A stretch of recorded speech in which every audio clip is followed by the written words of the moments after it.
Yaya nakomi tunaka pona nini batu bakomi na bolingo ya mbongo koleka kolinga batu. Kala to bandaka komona ono obali wana asakrifie mwasi na ye pona makambu songolo pakala. Nzoka ezalaka nango pe le contraire yaya lisolo oyo epesi ngai mutu ko swa esalami bongo na Congo Brazzaville. Mama moko atekaka na marché total na Bas Congo na Brazzaville. Mama oyo a sacrifié mobali na ye, mobali alali alamuki te akufi po na commerce na ye ekende liboso. Mama oyo abandaki koteka bilamba ya friperie. Kasi tangu akoti na groupe ya ba mama o abengaka ba mama ya Lomé o bakendaka Lomé en passant par Benin. Après wana liwa mobali na ye afungoli ba magasin ebele. Est-ce que batu oyo bakufaka na pongi ezalaka liwa normal to ezalaka liwa anormal? Epesi mai mutuko swa yaya yango lisolo tokobetela yo lelo. Un communicateur ya IDPS attire les points sur les i sur l'affaire Seth Kikuni. Tokoloba pe la mission ya lelo. Imaginable. Mais vous nous avez posé des questions que c'est Akoufi. Pourquoi les gens n'ont pas demandé pardon? Parce qu'ils ont menti. Aujourd'hui, madame... Il faisait quoi pendant 12 jours à l'année? Madame, laissez-moi, vous l'avez posé la question, laissez-moi étaler. Je vous réponds. Madame, nous savons ce qui est en train de se passer. Manipulation et mensonge. Ils ont tenté de soulever le peuple contre le régime, ça n'a pas tenu. Alors il faut passer par des choses inutiles. Je le dis en connaissance de cause. Depuis notre combat des 37 ans, l'IDPS n'a jamais opposé de communauté. Mobutu Akoufi, Konga Akoufi na Guadolite, qui se déplace? C'est Etienne Tshisekedi dans Moluba. Mobutu ne le savait même pas. Mobutu malade na Côte d'Azur, qui se déplace? C'est Etienne Tshisekedi dans Moluba. Notre mentor décède. Qui sont venus au deuil, les gens ne sont pas venus. Mais Félix se déplace pour aller au deuil des opposants. C'est ça notre culture. Nous ne sommes pas comme des Rwandais qui ont inculqué... Voilà, on va développer ça dans cette émission, mesdames et messieurs. Yaya, soki mutu abwaki si yo, komi lela te, kangama na batu oyo bakangami na yo. Po, mutu ba yinaka kaka te soka azali mabe. Bakoki ko yina yo pe, ata ozali mutu malamu. Donc, soki mutu ayini yo, abwaki si yo, ko yima te, kangama na yo, na batu oyo, balingi yo. Voici l'homme à expliquer. Koyoka pasi te soki mutu amukila bwaki si yo. Soki mutu moko bwaki si yo nzamba ko peso bande ku 3. Ko sejenaka te, ko lelaka te, ko tikala ate ozori te na sala bango nini. Pierre na Jean babiki si mutu, me bazodinga baboma bango po basali nini. Bayinaka mutu po na kaka zama bete. Bayinaka pe mutu po za bien. Bayinaka pe po nzamba pamboliye. C'est ça que nous allons découvrir dans cette émission, mesdames et messieurs. Mbote et bienvenue dans l'émission Oyo ya Mokolo ya mercredi. Comme on a fiston Pelende, tata ya Sedek. Partout où vous allez qu'on a biso, merci, na confiance, paix, fidélité, vous allez qu'on continue qu'on paie ça na programme Oyo. Oyo baka chaque fois, tant que tu na awa, ezalaka pona ko tonga batute, ezalaka pona ko bebe sa réputation ya batute, mais plutôt ko sunga kaka masolo otoli ko beta awa ezali ko sunga ba famille ebele yango na esaka o chaque fois ya soko koti eloko ya liboso yo tie j'aime après ko tia j'aime meka ko partager pourtant yo ko partager peut-être lisolo oyo ekoko ya pa ndeko moko songolo azoluka solution moko pakala oboni do yango wana il faut toujours au partager et puis tout bon ça rater ya soki mba liboso yo tala biso o s'abonner soki o s'abonner ya ko bo sana te ko fina cloche la notification pour la orataka ba programme na biso ata soki mu kete. Rappelez-vous, nous avons l'opération et on a 40 000 membres pour ne pas dire 40 000 abonnés. Et c'est facile. Et tu as quelques tierces. Je confiance à vous. Tout le monde tout le temps les pembe dit papa. Est-ce que vous s'abonnez déjà à la radio le côté élevé? Maman, on s'abonne déjà à la radio Lokoyo TV. Ce qu'on s'abonne, merci, partagez. Ce qu'on s'abonne, on s'abonne pour la communauté Oyo Eko Mabongo Mounene. Yaya, toko bete na solo ya maman Oyo Madeleine na Congo Brazzaville Oyo ateka na marché total na ba Congo. À côté la groupe ba maman Lomé. Yaya, bino ba maman Oyo bolinga muziki bokota tindali Oyo po ba maman muziki. Tindali ya ba maman muziki yaya ba maman ya Lomé mbote na bino boza wapi toko beta lisolo na bino le ba maman ya Lomé. Ba maman ya Benin, lisolo na bino za déjà entre beta lisolo maman Benin. To lobite ke ba maman nyonso ya Lomé, to lobite ke ba maman nyonso ya Benin basalaka mabete mais lisolo o to yango illustration ya moko ya ba maman oyo ya Benin, moko ya maman oyo ya Lomé. Mutu apesi lisolo oyo mama leki. Donc leki ya moi si au propre ndé apesi lisolo oyo bon kasi ya mboto ko bakuna tika to développer moi des 3 makambu oyo moni bongo na sommeur. Tout ça dans les sous affaire 7 Kikuni. Affaire 7 Kikuni, moi, na mboko, ça à peu près 10 ou 12 jours dans l'air, abanda qui commande en athée. Ba spéculation, et ya qui a marqué la marque. Oh, 7 Kikuni, assis à Koufi. 7 Kikuni, à Koufi na baloko à aner. 7 Kikuni, patati patata. Bis to yesa gibino, tout ça na ba précision te, to yebi. Réellement, ma caméra et pourquoi il est détenu là-bas, on ne savait pas. Bis to le baraka et l'autre on a preuve. Ce qui te donne la preuve, to le baraka on peut conditionnel pour la côté de Sabino. Kasi, tu as remarqué plus tard que cette Kikuni, ndenge le baki a Koufi, toi ça liwa, puis ils sont le patati patata et c'est là qu'il ndenge on a été. Mais c'est vrai qu'il a été retenu dans la lokoya en air. Mais qu'est-ce qui s'est passé? La ligne Oka. Toute la vérité de la situation qui s'est passée autour de Kombo 7 Kikuni et pas un communicateur Oyo, il y a UDPS. Suivez-moi dans Boka Oyo. Imaginable. Mais vous nous avez posé des questions que c'est à Koufi. Pourquoi les gens n'ont pas demandé pardon? Parce qu'ils ont menti. Aujourd'hui, madame, c'est. Il faisait quoi pendant 12 jours à l'année? Madame, laissez-moi, vous l'avez posé la question, laissez-moi étaler. Je vous réponds, madame. Nous savons ce qui est en train de se passer. Manipulation et mensonge. Ils ont tenté de soulever le peuple contre le régime, ça n'a pas tenu. Alors il faut passer par des choses inutiles. Je le dis en connaissance de cause. Depuis notre combat des 37 ans, l'IDPS n'a jamais opposé de communauté. Mobutu Koufi, Konga Koufi na Guadolite, qui se déplace? C'est Etienne Tshisekedi dans Moluba. Mobutu ne le savait même pas. Mobutu malade dans la Côte d'Azur, qui se déplace, c'est Etienne Tshisekedi dans Molumba. Notre mentor décède. Qui sont venus au deuil, les gens ne sont pas venus. Mais Félix se déplace pour aller au deuil des opposants. C'est ça notre culture. Nous ne sommes pas comme des Rwandais qui ont inculqué de la mauvaise manière aux Congolais. Ça c'est de 1. De 2. Madame, ces messieurs ils ne pèsent pas des conséquences de ce qu'ils disent.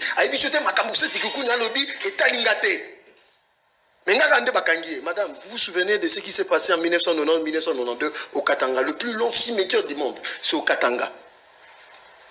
Un directeur, Jekamine Natongo, mais la soirée, il se retrouve avec femme et enfants en train de fuir en train et ils sont morts combien sur le rail? Ces messieurs, je dis politiquement, il n'est pas sérieux.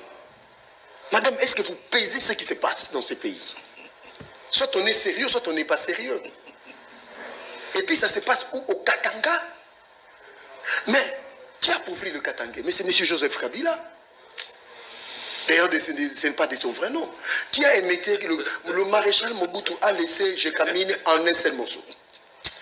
Mais sous Joseph Kabila, Jekamine s'est émietté en 500 morceaux. Moïse Katumbi, gouverneur. Société nationale de chemin de fer qui faisait la fierté de cette province. Par terre, la personne qui a remis ces entreprises entre les mains de Katangais, qui a renégocié des contrats avec des entreprises des Chinois. C'est Félix qui a remis au Katangais. Aujourd'hui, Société nationale de chemin de fer renaît. Aujourd'hui, la Jekamine renaît. C'est Félix Tshisekedi qui a fait fuir Mukungubi la Katangais de Surquois. Qui a fait arrêter Edi Kapen Katangais de Surquois. Qui a ramené Mukungubi là au pays. Qui a fait sortir Edi Kapen après 20 ans de prison. N'est-ce pas Félix? Il ne sait pas que Félix, il a aussi du sang au Katanga. Par son oncle. Sa famille est installée là-bas. Félix, en fait, il est national de ce que Joseph Kabila n'a jamais été. Madame, je vais vous donner des preuves. Parlons du cas. Non, je ne vais pas singulariser le cas de M. Seth Kikouni. Je vais parler dans l'ensemble. Violation de droits. Voilà. Violation de droits de l'homme. Allons-y. Je viens de suivre M. Jacques Ndala. Voilà. Attendez, madame. Okay. Laissez-moi. Je vais de suivre M. Jacques Ndala. Voilà ce qu'il dit. L'auteur du carnage à Makala, c'est Félix qui a tué ces gens. Vous êtes journaliste. Quand quelqu'un affirme comme ça, et que demain, les services, donne-nous des preuves. Parce que tu as dit, vois un peu là où le bas blesse. Ça, c'est de 1. De 2, madame, GED, vous connaissez GED, non? C'est une structure qui regarde les violations des droits de l'homme. Sous Joseph Kabila, 12 journalistes tués. Ici, j'évoque la mémoire de Franck Nguike. Moi, je ne suis pas évasif. 1680 cas de violation des libertés d'expression des journalistes. Madame, est-ce que vous pouvez étaler ici, 6 ans après, de Félix? Il n'y a pas de journalistes arrêtés, selon vous? Non, moi j'ai donné des preuves. Il n'y a même pas de tués. 2, madame, mais sous Joseph Kabila, parlons-en.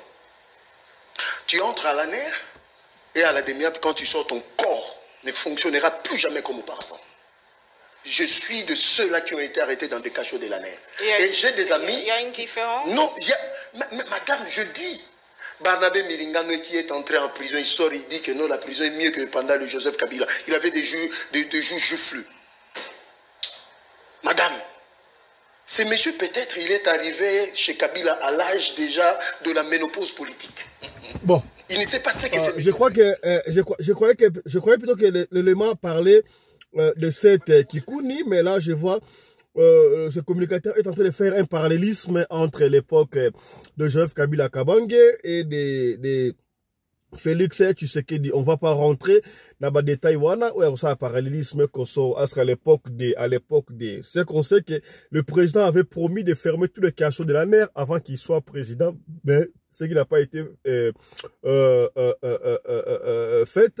Est-ce que dans l'époque où il y a Kabila Babadeko, est-ce que dans l'époque où il y a bazokanga batute na éviter ceux qui comme tout lobaka et to vérifier rango avant de parler. On va pas rentrer dans les détails comme ça la parallélisme, mais de toutes les façons le président Félix qui est au pouvoir, il doit pas se plaindre, vous devez pas vous plaindre, vous devez plutôt travailler pour la Makambouane ici là. Arrêter les gens n'est pas une solution. Nous excusons pour cet élément-là. On croyait peut-être que cet élément Oyo Yakolmaraba, c'était qui connectait, comme vous a dit au début de cette émission. Voilà. Autre chose à présent. Yaya, na vie, ce que moni mutwa inio, mutwa bois kisiyo, comme il est la kate yaya. Comme il est la kate. Kanga mande na bato bakanga minyo. Zala bien na bato bazana yo bien. Est-ce que comme c'est trop important? Yo kanisi bato nyo su ba yinaka yo. Bato oyo ba yina yo. Basala kayo mabe. Bakendra kotonga yo. Oh, est-ce que batonga kao po zala ka bien? Po zala ka mabe? Te?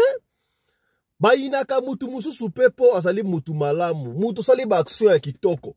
Ozo sunga bat na communauté, ozo sala makambo ya kitoko, au lieu ba apprécier, jalousie contre na kata bango, ba bandi ko ina yo, surtout ça, ya, tala la plupart makambo oyo salaka, batu ba ina yo, batu ba complotaka pala yo, c'est pas parce que vous allez mutu mabe, mais c'est parce que vous allez mutu malamu. Ah, pour la ligne, ya pesi mutu la kuna, apesi ngai te po alini, fala apesa ngai, ofandi nie. C'est facile de détecter les gens qui ont la haine envers toi. Et à tous ceux qui se disent, nous sommes des amis, nous sommes de cœur avec toi, nous sommes de peur avec toi, c'est du faux, il faut t'ala. N'a pas ça un exemple typique. Mouninga peut la bien, accueilli, akangi photo naïe, entre parenthèses, malgré que je ne suis pas pour les gens qui postent ma poste sur Facebook et consort. Mouninga a posté photo. Au moins les photos à Mouninga sur Facebook. Tu ne fais pas un commentaire, tu passes, mais c'est de la haine. Parce que quand tu postes ça, à poster un go, pour la côté de Sabino, ah, kitoko, ngayuana, je suis vivante, je suis là. Nandenge à courtoisie, nandenge à amour du prochain, nandenge à salamutu, mais faisant un commentaire, to aimer, t'as aimé, yo fandinier. Mouninga sali geste, osa grandiose, au fandinier, osa que tonga na coin, c'est la haine. C'est ça avec la haine au Zalangouana. Surtout les Congolais partout. Dans l'Afrique du Sud, dans France, dans Belgique, dans les États-Unis. Partout il y a des Congolais en particulier, mais en général, nos frères africains. Même les Blancs sont des jaloux. Ça dépend. Ici, on n'exclut personne. Mais t'as là qu'entourage naïo. Comme il est la raté yaya. C'est parce que tu es social envers tout le monde. Et puis si haine, la sepeli, la prédication, oyo, ya voici l'homme. Yoka voici l'homme. Koyoka pasi te soki mutu amukila bwa kisiyo soki mutu moko bwa kisiyo nzamba kopeso bande ku 3 ko sejenaka te kolelaka te kotikalaka te ozoleki te nasala bango nini Pierre na Jean babikisi mutu me bazodinga baboma bango mpo basali nini bayinaka mutu mpo na kaka aza mabe te bayinaka mpe mutu mpo aza bien bayinaka mpe mpo nzamba pamboli ye eza mpe sije ya bitumba osepleniaka na vite soki ndeko moko obwakisi yo kangama mpe na bayi bandima yo tu ne mourras pas et la vie c'est comme ça nano omati te na vie tozokenda okombika makambo koleko nazoloba c'est ça la vie sur terre plus vous montez vous aurez beaucoup d'amis aussi beaucoup d'ennemis côté kuna ba menacer bango mais les babimi ba réfléchir toza pe na bao ya biso tika nzambe na zote atpesa pe bao ya yo bato badreka ba. Voilà, merci beaucoup. C'est pourquoi la gars continue ma prédication des fois. Il y a voici l'homme, hein. Il prêche la vérité, pasteur, des fois. Et il y a Komi Tungi Samakate, plus que tu montes dans la vie, plus que tu as beaucoup d'ennemis, et puis on a changé de niveau et bah ami mususu. Ba coopéraka pena mutunio so tuté. Ce que mon mutaye pas na yo, à la qui si vrai face na ye, tiens l'écart. De toutes les façons, tu n'es pas obligé à coopérer dans tous les motos. D'ailleurs, adage moko français et l'obaka, plus on s'approche de l'autre, plus on perd le respect. Il y a certaines personnes, oyo, il faut attendre, ba pousse la pembeni na yote. Ou pousse la pembeni, et c'est là qui est rare. Ça va en musique, bon vivre à la musique. Ya, na bête masola ndengo à légion. Et ça, et c'est là, bon coopérer à la musique, bah mon avocat à la musique, surtout dans ma groupe WhatsApp entre parenthèses. Il y a certaines personnes, yaya, au comment la moutoine a ça complexe par rapport à yo. Toi sur la pembe, il y a ça de le coller. Pour te la raba j'aime. Moutoune a la complexe vis-à-vis à yo. Alors moyen nini, de yé pour na yé, ceux qui vont soigner na yé, vont discuter et ça honneur pour na yé. Au comment na yo ko poster loko, au go ça la bo ya ko tia commentaire kaka ya mabe. Pona etuka mutema na yo tango okosilika bon so tango yo koswana azuba audio na wana abandi ko publier yango to a profiter aloba n'importe quoi. Beaucoup de gens baloba na réseaux sociaux so akuta na mutu boy akolobate il y a certaines personnes baloba trop na réseaux sociaux dans ma groupe WhatsApp et console whatever réseaux sociaux. Sauf que il sera incapable de faire les réseaux sociaux. Est-ce que vous commis? Donc ne donnez pas la chance à tout le monde. Coller la calé la raté. Sauf que vous boire qui si yo. Quand on boire qui si yo pour salir ma bé.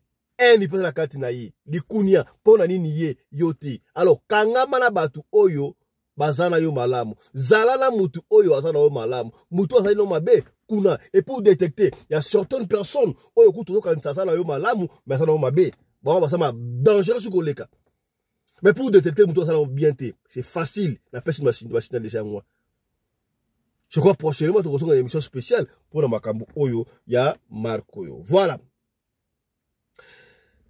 Ya to comment te ka boli solo. Ah, mokili oyo za Makambo. So ki ba comme na niveau ya ko boma mibali na bango, ya ko boma basi, ya ko boma bana pona mbongo. Finalement, je me demande est-ce que Mbatu banginda ya pamba ya ofeleza la kate. Bato bazoba mosolo mwaka tuku bianza na ndenge ya nzambe za la kate. Mais la Bible nous dit quoi? L'or et l'argent appartiennent à notre Dieu, n'est-ce pas? À notre Père. Est-ce que vous commis? Pas si. Mouta peste de solo oyo tali le qui propre ya maman Madeleine. Maman Madeleine, papa fiston, bisonos tout ça na Brazzaville. Il y a un abisso Madeleine, à la Brazzaville, Yana biso abala mobali na ye un monsieur respectueux asala kanandenge na ye yaya bota bana 5 mwana yaya liboso ye kutu asi abala akenda epa ya mobali na ye mobali mwana ya liboso ya mwasi mobali ya mwana ya liboso ya mwasi wana abala pasteur ba évoluer kanandenge na bango Madeleine yana biso ye atekaka bongo flipperie babilamba ya tombola et consort na marché total na quartier bas Congo ya bande ko Brazzaville ezaka quartier bas Congo n'est-ce pas est-ce que on dit total voilà on dit total na Brazzaville la quartier bas Congo je crois atekaka na ye mombongo normal ngeza dans normal kaka makambu ya balikelemba oyo salaka attention na makambu ya balikelemba oyo toloba makambo ya likelemba oyo nkumbuku taloba yango awa likelemba ezali malamu te ezali esprit démoniaque bosalaka likelemba te yaya soko lingi likelemba sala likelemba yemoko somba atali nzanza bwakaka mbongo na likelemba après tout likelemba ezaka nini eza mbongo na ozobombisa na suka ozwi mbongo na yo pe bandi kobombisa n'est-ce pas alors tu peux le faire toi-même à la maison tu peux faire ça avec ta femme avec ton mari boloki bo nzanza moko boye ya soki salaire bimi na zimbonga bana nini boye to bokaka otala linzanza wana et vous allez remarquer vous allez à l'aise parce que soki bozo pesa mbongo epa ya bato ya combien de bato mabale kufa pona likelemba combien de basi ba dekona moi ça ya comportement malamu tanga koti na muziki likelemba comportement et baby Madeleine oyo azalaki na ye très bien na libala na ye tangu na wenze wana ya total akutani na groupe ya ba mama moko babenga ba mama ya Lomé mama ya Lomé eza ba mama oyo bakendaka kosoma biloko na Lomé n'est-ce pas bakendaka Lomé bakendaka ba Benin et consort basa ibele ba mama ndengo na pesi bino mbote alors c'est fort possible Madeleine akomaki ko envier ba mama wana. Je ne sais pas, on n'a pas précisé. Est-ce qu'à Poussalaki, Pembeni a Moko na Bango, à Tunaki, Boussala Kandrendini, whatever, on ne sait pas. Mais ce qu'on sait, Madeleine a contacté un groupe ya ba mama wana oya Lomé. Bah, c'est que Lukambo Ndambu a Kangisa pour Obana Peko Kene Lomé. Yo kati le hotel à Kabla ma tombola te. Il faut au mataper niveau. On va le connaître Lomé, au sommet ba bazin, au sommet ba puta, ba sapat ou un rappel côté où évolue. Ah, ce qui était très bien. On n'a pas confirmé est-ce que Madeleine a kangisa kimbongo. Bah de ce qui est mbongo, on ne sait pas mais c'est confirmé à comment na groupe maman ya ba Lomé. Premier voyage na bango kaka, il fallait pas que Lomé mais Lomé ba kelaki Lomé en passant par Benin. Ba comme na Benin. Tangu ka ba comme na Benin, ba koma kikutu Lomé te. Kaka na Benin. Mama Madeleine kotukuna na Benin. Koto mobali na ye, un homme respectueux. Mobali alala, azaki maladité. Mobali alala, alamukate, akufa na pongi. Oh. Babenga ino, papa, mobali na yo akufi, awalala gite, akufi. Neni, bakati, bango nyonso bakenaki Benin, ba mama Lomi wana, ba continue Lomete, ba zonga na Brazzaville, basala matanga. Eya, est-ce que bato bakufaka, moutaza bien portant? Alali à la mukite, et ça a liwa normal. Na ebite il faut na benga nkumu to la benga frère Johnny Makambu oyo. Jara ko balo question oyo, bato balala ka oyo alali à la mukite. Lokola mobali ya mama oyo to betaka so mama Madeleine. Tango bazongi bref, ba sali matanga, ba mama ya Lomé, kaka ndeza ka ba mama bamona mwa katuku bianza, bakasa ya nkembo basala tapage ya kosakana te. Bref, bakundi mobali ya mama Madeleine. Tango bakundi mobali ya mama Madeleine, alors quelque temps après, un mois kaka, elle était obligée de repartir, non? Azuba raison, natika linga moko, lisu moko, il faut na sungabana, il faut na sabane consort, ce qui était normal. Azongi de activité na ye, bakei sous Benin. Benin et pas les cas la Lomé. Tango aya na ba conteneur ya biloko. Maputa, ba sapatu, ba bazin, mbala moko azwa place. Ma gazeka na marché total wana. Au moins que vie à Madeleine est changée. A pas fouki mbalamoko. A pas fouki, a pas fouki à kosakalate. Les gens trouvaient ça normal. a pas fouki na ye donc a fungoli car na nemo ko na magasin liboso, deuxième magasin, troisième magasin car na même année wana mba moko asombi na mutuka Madeleine asoye mutuka Madeleine alongo di ba na une école ya normal car dengo akote école ya batu ya bakatuku bianza po ezaka ba catégorie ndengo wana école batu bakatuku bianza yaya okantsiki mwa ala tangi école batu katuku bianza na aba tangi école normale bango mbale ba so diplôme te l'avenir à mutu ça dépendaka ndengo o préparer ngoyo moko est-ce que komi voilà alors ce qui a fait que n'appelez pas encore, attendez qu'on termine. Ce qui a fait que Madeleine a comme le coup de kundi à famille. A sombi kutu lupangu liboso kaka la newana lupangu moko abongisi ndaku na bango abongisi pe lupangu oyo abana ko vanda na mobali na lupangu mobala somba ki na abongisi yango très bien et comme pendant lupangu ya batu ya katuku bien za 42 zalaka et elle continue ses activités aussi bana misala normal. Oebi tangu de koma deuxième année. Eh abona nga malamu ya ba mama alome deuxième année. Mwana ya Madeleine ya mibale po ya liboso za mwasi oya bala pasteur. Mwana ne ya mibale. Alala boye yepe alabuka te même liwa na papa na bango ya mobali. Ah, eko moi suspect. Madeleine sali makambura ndengo wana ye même chose et ça peka yeso ka bene mutatike koto alali alamukite. Allez ba ye ba zongi ba sali matanga ba tapage contrôle donc ba pandi matanga normal donc Madeleine zaki ba mama oyo salaka moni soko ye para ya lingi ambiance akosombela bino masanga la quartier matanga quartier akokunda donc azo participer ma sur le quartier pour na abo matras yaya. Parmi les faux pasteurs, il y a aussi de vrais. Évidemment, tout le monde n'avait pas compris. Babona qui a un bien té. Pasteur Nzamba révélé. Tanga lale la mouka abi. Ah! Abeni mo na kombo. Moi na maman Madeleine ya liboso. Mais na l'autre moko, il y a bien té. Il y a bien té. Na loti, maman bokilo ki maman na bino. Basa esika moko boye balati ba robe ya rouge bazo sala ba incantation bazo ko lia misuni bazo ko seka siko leki na bino ya kufi wana c'est comme si bazo amna ye bazo pesa pa ya mutu moko boye. Ah, est-ce que maman na bino ko sala na ba misala ya mabebo ngote na ebite o mon ndenge nini. Mwana ya mama Madeleine asili kela mobali na ye na degré moko ko saka. Talaka ba so mama na bino mona msana bo ndima. C'est pas facile hein d'accepter que maman na bino boye. C'est pas facile hein. Asili ka tombo que ça la bien té. Mais mobali peut ataka na se a doza. A continuer prière, 2 mois après. 2 mois après parce que elle moko pe ça ki mona moi na Madeleine wana ke pa na bango maman dépanner na moi quelque chose aye na ngoe konso parce que moi na saki aisi mobali na pasteur ya papa concentre toi na makambo na église tike makambo ya famille na biso. C'est ça qu'il avait fait.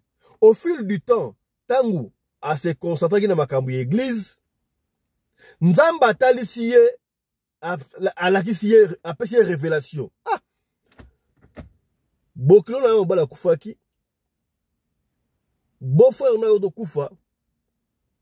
Le troisième et koki kozala mwasi na yo. Vous devez prier. Na butu mobala la muka pasteur ebisa mwasi na ye non nzamba ebisinga to sambela po na mona danger mabezo linga ekota na ndaku na biswa. Basambeli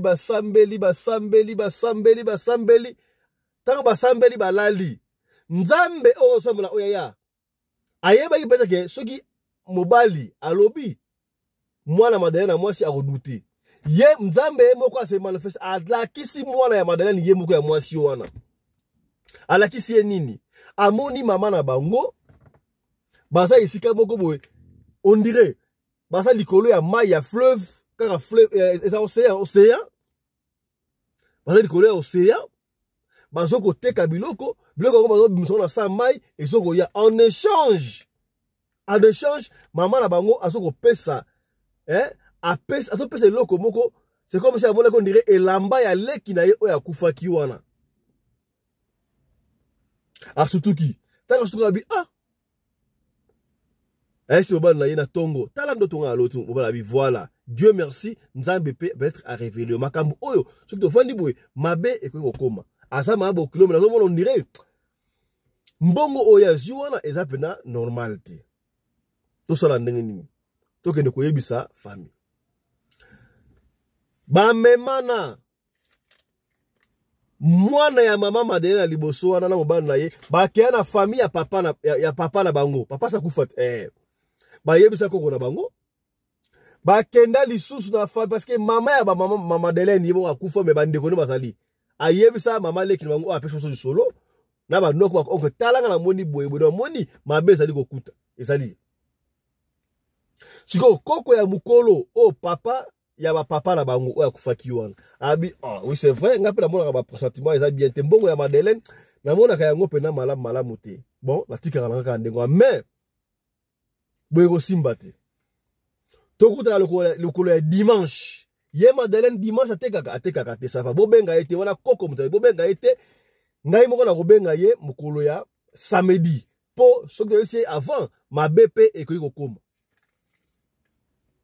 mais biso tozali awa dimanche mokola yenga tokuta na epa ya Madeleine ça va ba yebisa pe Madeleine loko moko te kaka samedi po que dimanche atekaka te akendaka musala te samedi na ba 20h ye koko le boklo na ye papa ya mobali no akufa wana koko ya bana na ye abenga ye bokilo boni bosa bien boni bana ça va trop na ki posa ya komona bino bana na bengi sa bo bima to kutela kuna pa na yo to lia to mela y a pas de problème c'est une bonne chose to kutela kala bokilo en tout cas boya lobi y a pas de problème po Madeleine akoba de mutu ya mbongo consulateur déjà full na misu na provision pas de soucis na tongo ta la muki wana bande ko bana ne bala ki wana na bana misala baba na kolamba po famille wa mbimba famille ye to ba 12h famille ye atindi ba somba masanga ba yena masanga ba fata famille bayaki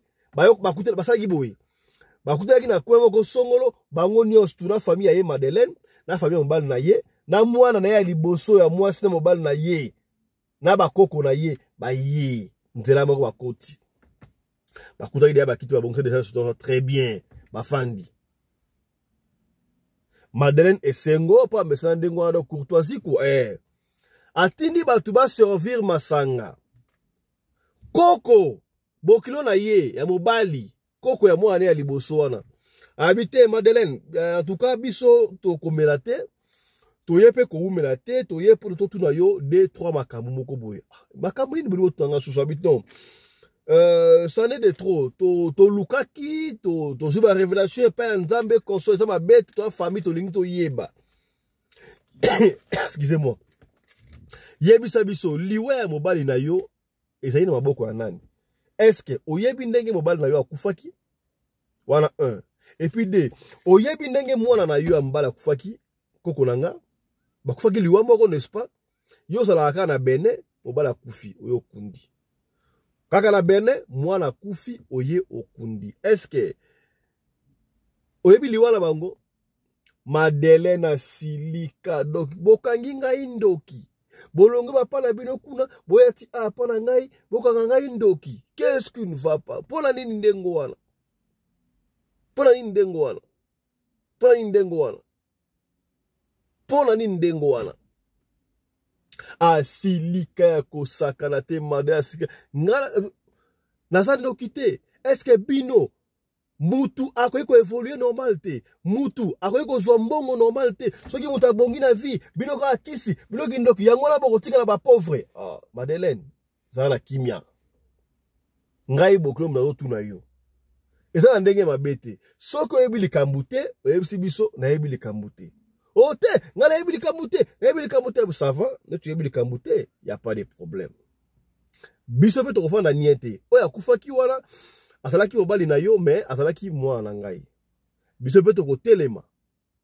tokotelema toyeba liwa ya mwana na biso ya koko na biso eutaki wapi ekozonga mais yo lobi eza yo te toyebi ke eza pe yo te ya pas de problème mais tokoluka mutu oyo asala ndengo wana parce que tomoni ke eza liwa normal te mutu wana akobela liboma et puis akokonfese tangu Madeleine na yoki ndengo wana asiliki akosakala te ensanflamme kutu contre mwana na ye moko abalukeli mwana ya mwasabi yo ngana pesaka yo mbongo na mobali no pasteur ya eloko moko te boliaka yo mwana oyo ngana boti o complete contre ngai o tournele ngai mama na yo o sangana bakoko na yo pona bo complete contre ngai donc bino bosaka jaloux ya ngai ndenge ngana bonga boyi na mona ko supa na ngate mama a maudire mwana na ye ya mwasi abengani yaya ba malédiction mususu ba pesa pa ba parents ezali nul essence de fait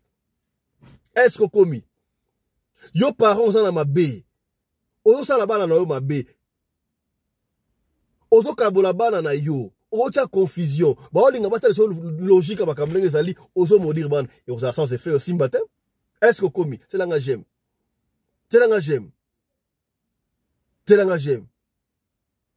oyebi ke mwana ya mwasi abi ah mama na makambo ozo bimisana mutu oyo ngala bana ekuti okotela yo nanto yebi vérité te mais ndenge ozoloba mama en tout cas ezopesa ngai kobanga ya kosakana te de toutes les façons opesa ngai mbongo te est-ce que ngala vivra pe na mbongo pe ya yo te nga pe na debrouiller ndenge na ngai mais likambu te nzambe kaka nde akoyeba ale koko atelema ala degeso na babima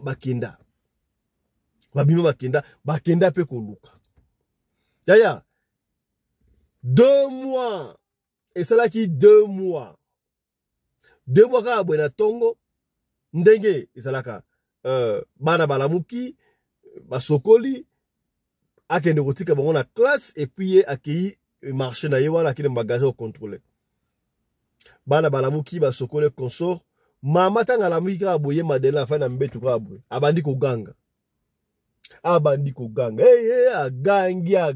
agangi Madeleine abandi kokata bilamba azwi liboma bana babenga yana bango mbangu po bango tu balofala ka bakaratu na kotwala babenga yana bango mbangu ye nini kuna mama liboma bavoisi ba simba mama quartier ba simba la tieli puta heureusement azaleka na lupango bakoko ba ye baso ba ye wana liboma bakanga Madeleine basinga na lekine o apesi solo Madeleine sous liboma abandi ko confesser oui ngala soki kisna bene na kutuna kina groupe ya ba mama oya ya Lomé bango ba menga kuna otokele Lomé to lekaki na bene kuna babaki ezaki ndeko mabete pona na pafuka ndenge saliawa na sa deja na bana mobali kuto za pe ndeko nanga te mobali na ko sacrifier nanga mobali wana po na kozwa mobali mususu na zwa mbongo yango na sacrifier mobali oya ngai na pesa kinini na pesa ki sous-vêtement na ye yaya et puis si ko banga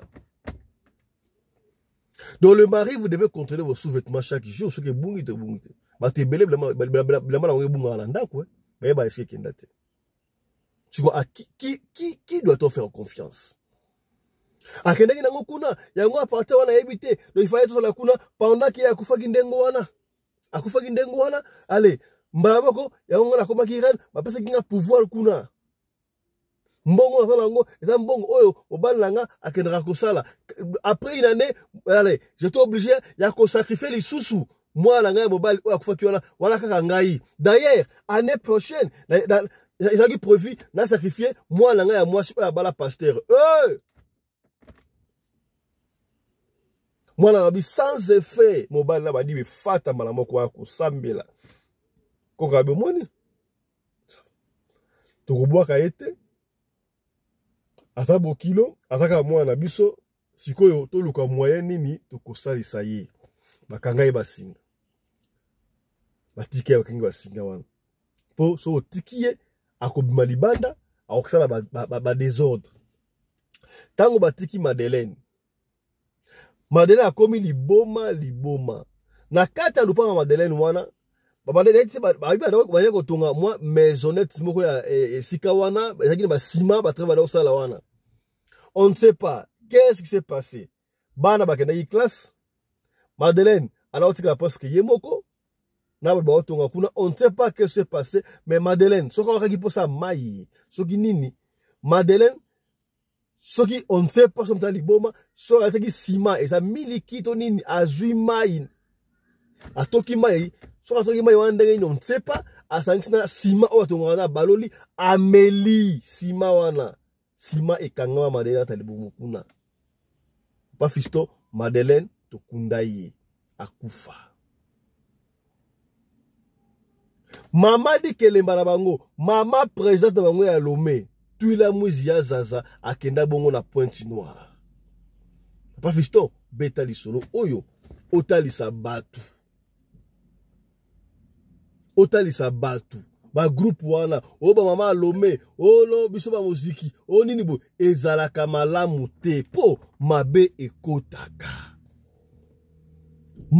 ekotaka papa fisto ngai pesi ngai mutuko soya ya est-ce que yo ete yote likambo oyo ete yote yo combien de fois il a mal à bunga peut-être na ndako sous-vêtement peut-être ebunga na ndako nani yango azwa tala kunteki tala kumamba yaya mokili oyo sana makambo. Je disais au début de cette émission, est-ce que Batu Oba Kufa Kabona Mutakufi, ça qui bien, vous allez être match, vous allez bien, à Kekolala, na tongo à la mukite. Batuana, et ça la liwa normal, to et ça la liwa normalité. Là, moi, je ne comprends pas. Je ne comprends pas. Makambouana mukili, oh, ya marque na marque. Degré Batu Kufa là, au koye bati. Est-ce que tu es prêt? O sacrifier mobali na yo, mwasi na yo, mwana na yo, kaka pona mbongo. Batu nyonso o bazwa mbongo. Ezala kaka mbongo ya kisi, to mbongo ya nini. Yango na ngina benga pona bino, nkuma ntambi teyo, na tunaye mwa 2-3 mituna sur makambo o ponga epesi ngai mutu koswa a expliquer biso e bon tozonga. Restez branchés d'abord. Voilà, ngai epesi ngai mutu koswa. Ndenge na esaki bino na ngina benga nkuma nzambi teyo a expliquer makambo o ba liwa mususu to monaka ezalaka bena bien te na ebite na tuna nkuma nzambi teyo soki ye akomona yango ndenge nini na yambi pa na bino nkuma nzambi teyo kumu mbote na yo mbote na balandi nyonso bapesi confiance na radio lokole o eza radio o eza ba autorité o eza ya kopesa message na kati ya poso moyino ya kolakisa bango nzela ya kotambola nzela ya kotambola te na kosilisa bokono nyonso oyo koko ya biso mfumu ya beto nganga ya nzambi kaka mfumu kimbangu azaki papa na biso nzambe oyo ya boyindo topesi balani nyonso mbote na tata fiston pelenge oyo lelo na nsima na ye bato bakoki kodécouvrir kumu teyo manzambi kia mbote kenu. Voilà, kumu manzambi teyo mbangu mena tukumila mingi tela lombangu tobati lisolomo awe pesi biso mutu koswa to sengi intervention na yo po o répondre na biso na 2-3 questions auto na ngo awa question ya liboso kumu yebisa biso est-ce que batu o basala ko bona azalaki na bien lelo akie kolala na tongo ala mukite akufi wa zakaliwa normal. Merci balandi nyonso toujours répondre ba question oyo papa fiston pe lende oyo aza journaliste international ya kosala verification ya koyeba place nini réalité za place nini bokono ezali place nini guérison ezali eza liwa ya normal te par rapport lelo bato bazomona ba blocage bato bazokufa brusquement eza baniongo oyo tobengaka papa mama basinya niongo bango si balia deja bato ya songolo ya bafamille mosusu yango komona mutu oyo nzambe tata nzambe oyo akeli biso nyonso oyo tobengaka lio ya monde mutu nyonso aza destiné fo kufa me mutu akokufaka te ndenge akazwa soso wana boma ye tolamba ye non eza liwa ya normal te. Kuma nzambi teyo question oyo uti pa mama moko na Swaziland alobi tuna na biso pa ya nkuma nzambi teyo kuma nzambi teyo en tout cas okomona ndeko mwasi abota akola mwana epe ya mwasi akola asana ba 20 quelque maman pe asana ba 40 quelque mais okomona entre mama na mwana baswana kapamba pamba na ndaku baswana kapamba la pamba. Est-ce que soki mwana na mama na ye baso ko swana pamba pamba ezaka ka première éducation to ezaba kampe ko spirituel na kati kuna? Merci. La spiritualité yango eza guide ya ko guider bomo ya mutu vie ya mutu. Sans spiritualité, pouvoir ancestral, ozana iloko moko oyo kati ekozala progression pana yote avancement ekozala te. Lelo mwana era bota makabota na famille ya papa na famille ya mama. Okomona bana mususu mama mutabengisi akumbie na poto, mais okoma na poto alingaka susu mama te ekoma kobenda na mama na mwana bakoma neti bambanda. Eza carrément maladi moko munene. Ebo contacter nkumu te yo manzambi na kosala musana yango monike ekeneke na liaison. Lelo bato bazomona biso na famille so tokokisi 22 ans, 23 ans, 24 ans tokuta makana makamba liwa. Boko yango te etake nkumu na minute oyo azali ou azosala ba séparation. Yango moni ezosala bato pasi mingi papa fiston. Ere biloko wana ezokutama mwana na mama bazoswana eza éducation te eza envoûtement oyo ekoti mwana aza na kamoko. Famille o mususu ebimisaka mama mutu mabe ebimisaka mama ye mutu ablokaka yo mama basa ezalaka malade bozwani problème bokobenga nkumu na kotraite na kosalisa bino yango bokomona kati ya munene ya nkumu lelo bato basanga ko lobano papa. Ouais, voilà, Kuba Nzambi Teyo, voilà, question sur elle, c'est un peu complexe, question oyo. Bandeko suba tuni, mais au komona na ba famille musu ezalaka, au mona o benga likundi ya famille, mutu wana bimsaka mutu ya mbongo na famille. Mutu mbongo na famille wana batu akufaka, basaka na soupçon. Soki mutu akufi, o betre ye mutu aliaka batu wana mutu ya famille, mutu ya mbongo na famille wana. Est-ce que pona koyeba soki mutu mbongo wana mutu azolia batu na famille? Ezalaka ba signe moko te ekolakisaka mutu mbongo wana mutu aolia batu na famille to ezalaka nango pe kaka normal. Kaka na question wana okomona batu mususu bazalaka soki mutu aza maladi azobeya na hôpital akobimisa ta un likuta te, mais soki mutu akufi ye mutu liboso akosomba cercueil akosomba mabulu na kokunda abandi kosala ba dépense nyonso tu wana eza nini? Merci Ndekolokole na mutuna wana na bando sina répondre yo question oyo sipe na tuna yo sujet ya question oyo. Lelo mutu mususu na famille alingi mutu aleka ete kaka ye mutu asungaka bato. Mais bokomona phénomène na symptôme ezani. Azobela basengi mbongo ya kisi, basengi mbongo ya traitement, photo bimana eto déplacer tokene na batamayele carrément akobimisa mbongo te. Mais soki ayoki ye kaka akufi ye mutu liboso ya kotina mbongo ya formol bati yango mpo nini azosalela lien nyonso ya famille. Lelo komona oza na mbongo ebele bato bazomona ye mutu oza na mbongo na famille me mbongo oza nango ebele otia bamvutima na famille ya nini? Mwana ya mwasi mpona kobala pasi mwana tata banda fana na ndako papa akomi mokolo baya bakomi mokolo bazotourne kaka na ndako oyo tokoma koyoka bakoma kobenga bango basere ya quartier baya ya quartier eza carrément mabe. Yango moni ezalaka phénomène ya eloko oyo ezake oyo tobengaka ndeti kodia musu eza na famille lelo bato bakozala na kodia soki eza protégé ba désinfecté yango Ndekolokole ezalaka toujours ya kopesa rendement bato fo bazwa misala mutu azoteka fo asilisaka lombango azoza ba bénéfice akosala makambo nyonso oyo esengi esala. Donc ba symptôme eza ebele okomona aza na mbongo me bozosenga mbongo ya traitement akopesa te mais soki akufi omona toke na métropole toke boye tokokunda yo place boye cercueil oyo yango te ba phénomène yango wana oya bato oyo baza na baesprit na ye bakona kodeterre mutu wana ami wana ye azalaka nango deja place ye asalaka. So mona bato mosusu lelo bazovanda bandako me chambre na ye bana bakotaka te mwasi akotaka te. Donc ba symptôme eza ebele place wana okomona kobimisaka mbongo ti kati ya liwa ya mutu. C'est ça la réponse Ndekolokole. Voilà, un coup Nzambi Teyo mutuna ya suka ya bozotikela au moins espace totuni est-ce que ezalaka mabe kokende ko visiter Bah oui, c'est-à-dire, on a un problème moko songolo. Vina yo marché te.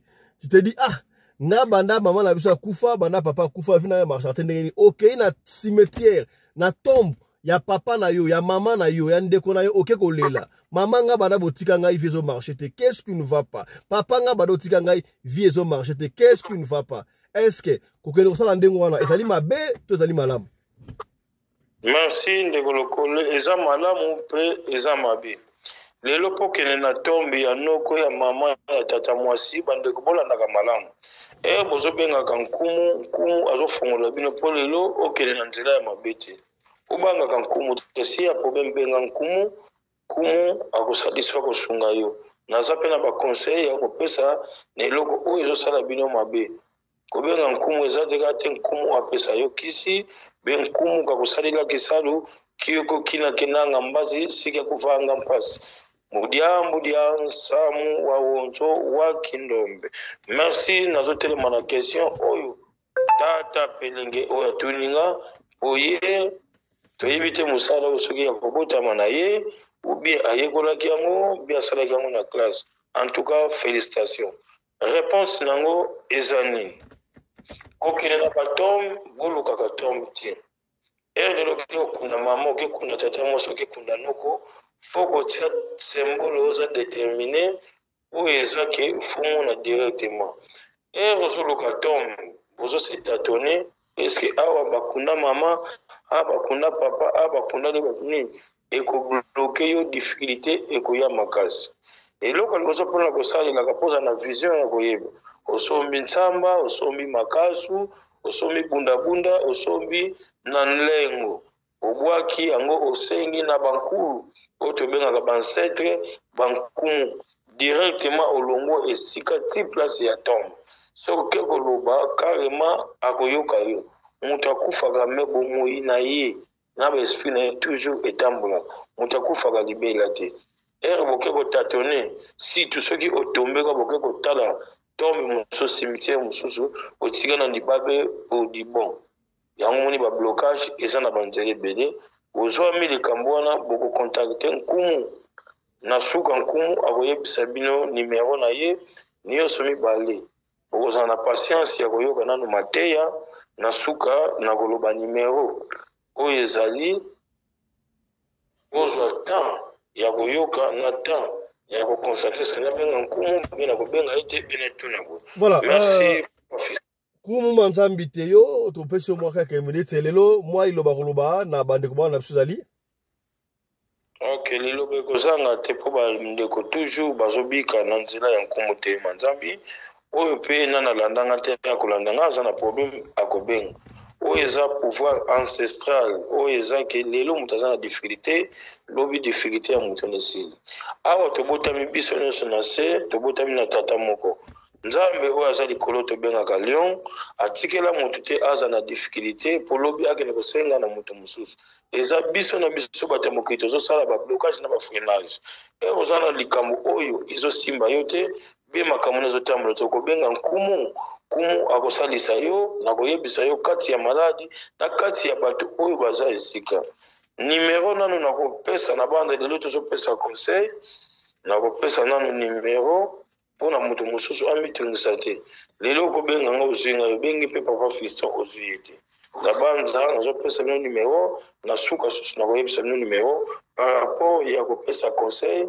naza guide spirituel oyo aza kati ka nkumu oyo mfumu wa beto Kimbangu bana ya tata Simon Kimbangu oyo azalaki papa plus 243 98 17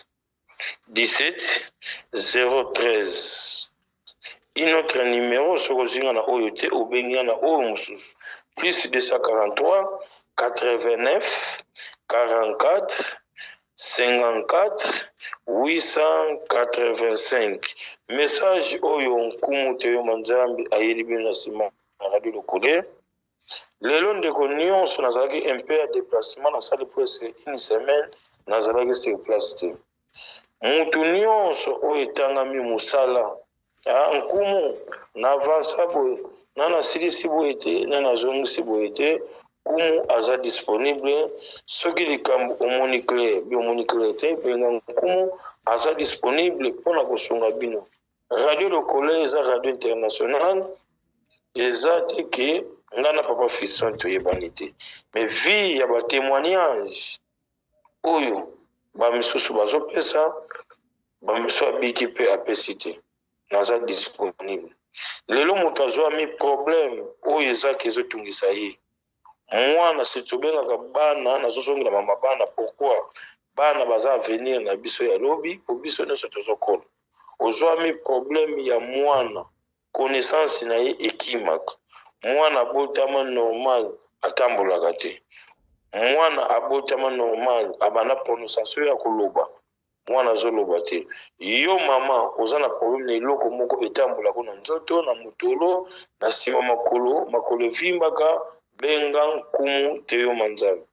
Ozwami problème oyo chaque fois nazongelaka. Lelo mwasi azalaka comme premier ministre ya koconseiller mobile. Omoni mwasi azolinga kokota na banorme na yo te, eza deja bavêtement ezalaka mosala mobimba ya kosala mpona koadresse mwasi aza na banorme. Olingi mobali na yo makasi, mobali alingi kovanda kimia te. Lelo kuna boye, lobi kuna boye, lobi kuna boye. Obengi Nkumu Theo Manzambe na kosalisa yo. Yo papa, yo mama, yo leki, yo mwana. Ozwami problème oyo eza ya diabète. Type 1, type 2, type 3. Benga Nkumu Theo Manzambe aza kaka moto ndeti yo. Peut-être chaque moto akotami na connaissance na musala. Ozwami problème ya paralysie. Que ozomona ozwama AVC. Eleta ebele kina bopito kina bakine. Ozonga te benga Nkumu. Oza na dossier oyo etangami ya mikanda na yo. Banda okotisa yango. Réponse comme telle malamu ezalaka te. Oza na mukanda moko bapesa ko kaka ya inane. Olingi bapeso ya 5 ans 10 ans. Benga Nkumu Theo Manzambe. Yango nazopesa bandeko nyonso conseil. Ozalaki na problème oza nango ke ya mbongo.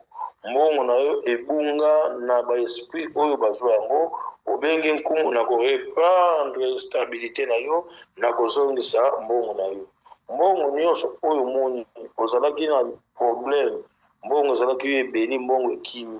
Mbongo ezano pembeni mezosimba wana maboko te. Oza na problème ya mukanda moko kotisa par rapport ya projet. Société ezo répondre yo te.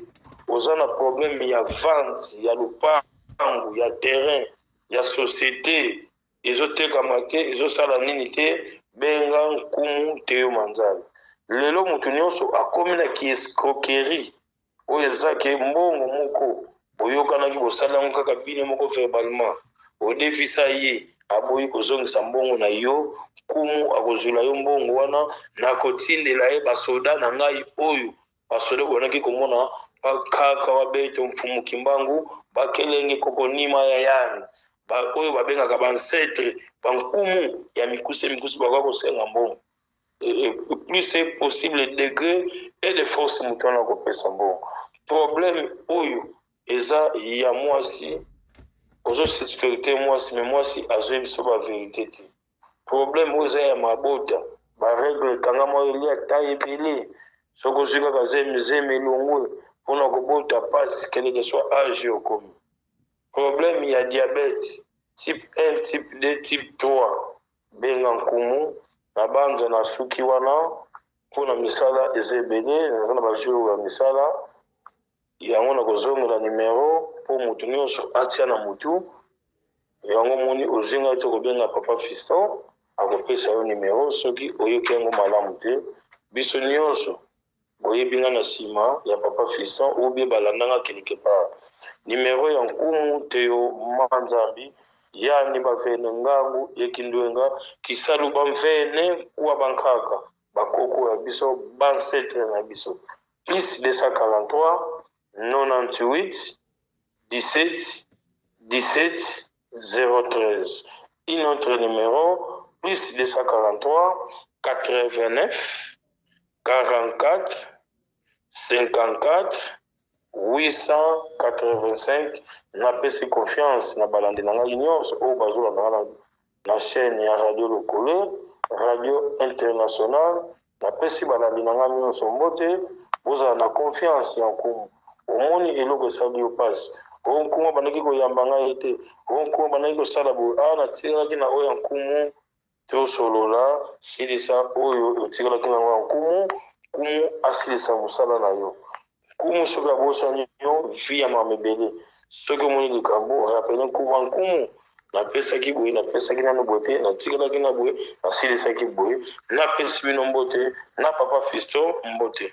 Voilà, merci beaucoup Nkumu Manzambi Théo. Nkumu a lancé message. Oyo nyonso tout bazalaki ba travail, ba travaux dans Nkumu Manzambi Théo et que ba sisa kina noté, je crois bobenga ye azalaki na déplacement sika bo azongi apesi numéro na yango wana. Benga ye bo continuer bo silisa musala. Bossa musala et puis voilà quoi pour ba témoignage et continuer kaka ndenge ezali koya donc ata obandaki musala ça fait 1 mois 2 mois ici la guité benga sika Nkumu asilisa misala nabino nyonso tout. Voilà, c'est avec cet élément que nous bouclons cette émission, mesdames et messieurs. Merci de nous avoir suivis. On se retrouve demain déjà avec un autre numéro de l'émission Radio Lokole Masolo sur votre chaîne Radio Lokole TV. Mais n'oubliez pas, tout à l'heure là à 16h30, nous allons recevoir les prophètes Chico Shembo à cause d'un live pour un témoignage Oyo à Salaka. Voilà, portez-vous bien, santé de fer à tous. Chap chap et tchara.